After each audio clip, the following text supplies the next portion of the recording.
నమస్తే. నేను మీ కుప్ప పద్మిని. ఇన్నాళ్ళు మీ సపోర్ట్‌ని నాకందిస్తూ, మీ ప్రేమని నాకందిస్తున్న ప్రతి ఒక్కరికి కృతజ్ఞతలు. ఇప్పుడు చూడబోతున్న ఈ వీడియో కూడా ఖచ్చితంగా మీకు ఉపయోగపడుతుంది. లైక్, షేర్ అండ్ సబ్స్క్రైబ్ చేసి మీ ఇష్టాన్ని, అలాగే మీ సపోర్ట్‌ని నాకందించండి. అలాగే ఈ వీడియో పట్ల మీ అభిప్రాయాన్ని కామెంట్ సెక్షన్‌లో కామెంట్ చేసి నాకు తెలియచేయండి. నమస్తే. నమస్కారం. రేపటి విశిష్టతని ఒకసారి చూద్దాం. రేపు 10వ తారీఖు జనవరి నెల 2025వ సంవత్సరం శుక్రవారం. శ్రీ క్రోధినామ సంవత్సరం దక్షిణాయనం హేమంత ఋతువు పూర్వాషాఢ కార్తె.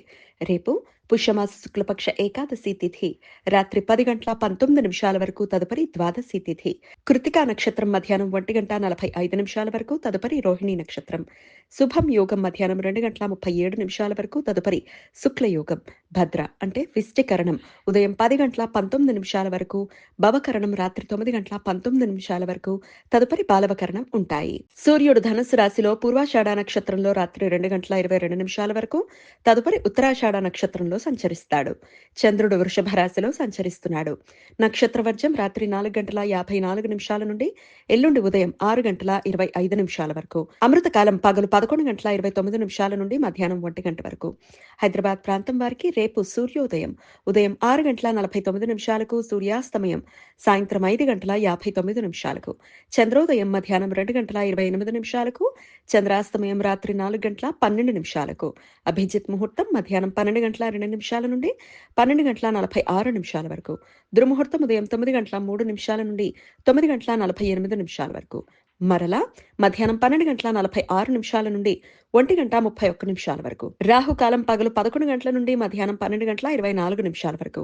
గుళిక కాలం ఉదయం 8 గంటల 13 నిమిషాల నుండి 9 గంటల 36 నిమిషాల వరకు. యమగండం మధ్యాహ్నం 3 గంటల 11 నిమిషాల నుండి సాయంత్రం 4 గంటల 35 నిమిషాల వరకు. రేపు మోక్షద ఏకాదశి, వైకుంఠ ఏకాదశి, ముక్కోటి ఏకాదశి. రేపు మోక్షద ఏకాదశి, వైకుంఠ ఏకాదశి, ముక్కోటి ఏకాదశి, స్వర్గవాతిల్ ఏకాదశి. ధనుర్మాసంలో వచ్చే శుక్లపక్ష ఏకాదశి రోజును ముక్కోటి ఏకాదశిగా పరిగణిస్తారు. విష్ణు పురాణం ప్రకారం విష్ణుమూర్తి తన వ్యతిరేకులు అయిన 2 రాక్షసులను వైకుంఠంలో ఉత్తర ద్వారం ద్వారా తనను దర్శించుకోవటానికి అవకాశం కల్పించాడు అని, వారి కోరిక మేరకు ఎవరైతే రాక్షసుల పరివర్తనకు సంబంధించిన కథను విని ఉత్తర ద్వారం ద్వారా తనను దర్శించుకుంటారో వారి పాప ప్రక్షాళన జరిగి వారికి వైకుంఠ ప్రవేశం సులువుగా జరుగుతుంది అని వరం ఇచ్చాడు అని కథనం. ఎవరైతే తాము చేసిన పాపాలని, తప్పులను గుర్తించి భగవంతుణ్ణి శరణు కోరితే వారు పాప విముక్తులు అవుతారని భక్తుల నమ్మకం.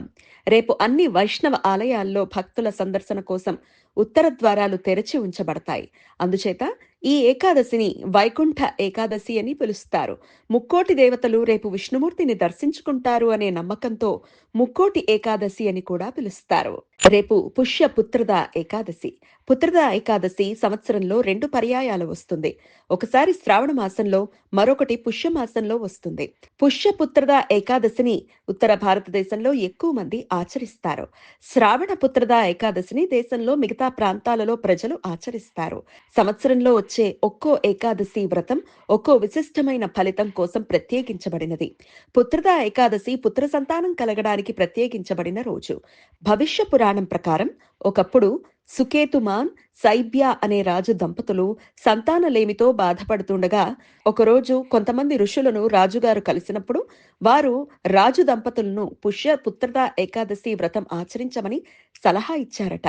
ఉపవాసం ఉండి వ్రతం ఆచరించటం వలన వారికి పుత్ర ప్రాప్తి కలిగింది అని పురాణ కథనం. సంతానలేమితో బాధపడుతున్న వారు సంతానం కోసం, సంతానం ఉన్న దంపతులు తమ సంతాన వృద్ధి కోసం ఈ వ్రతం ఆచరిస్తారు. రేపు ఉపవాసం ఉన్న వారికి ఎల్లుండి పారణ సమయం, ఎల్లుండి సూర్యోదయం నుండి ఉదయం 8 గంటల 21 నిమిషాల వరకు ఉంటుంది. రేపు కూర్మ ద్వాదశి. పుష్యపుత్రద ఏకాదశి మరుసటి రోజు కూర్మ ద్వాదశిగా పరిగణిస్తారు. కొన్ని ప్రాంతాలలో భీష్మ ద్వాదశిగా, భీమ ద్వాదశిగా పిలుస్తారు. విష్ణుమూర్తి దశ అవతారాలలో 2వ అవతారం కూర్మ అవతారం.